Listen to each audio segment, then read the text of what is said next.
এই বাড়িটি কার, এই গাড়িটি কার, এই পেনটি কার, এই ব্যাগটি কার, এই জিনিসটি কার। দেখুন তো এই ধরনের বাক্য আমরা বলি কি না? হ্যাঁ, অবশ্যই বলি।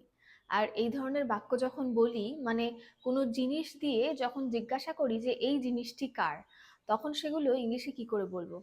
আজকে এটাই শিখবো। এই বাড়িটি কার, এই কারের ইংলিশ ওয়ার্ড হলো হুজ, WHOSE। হুজ মানে হলো কার, এটা আমরা সকলেই জানি।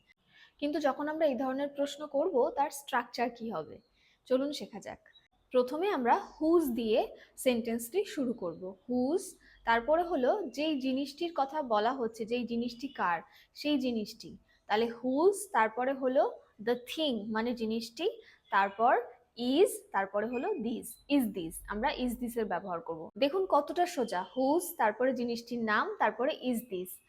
এই গাড়িটি কার, হুজ কার ইজ দিস। এই বাড়িটি কার, হুজ হাউস ইজ দিস। একইভাবে করছি কিন্তু। হুজ, তারপরে জিনিসটি, বাড়ি গাড়ি হলো এগুলো জিনিস, সেটা এখানে বসবে, তারপরে ইজ দিস।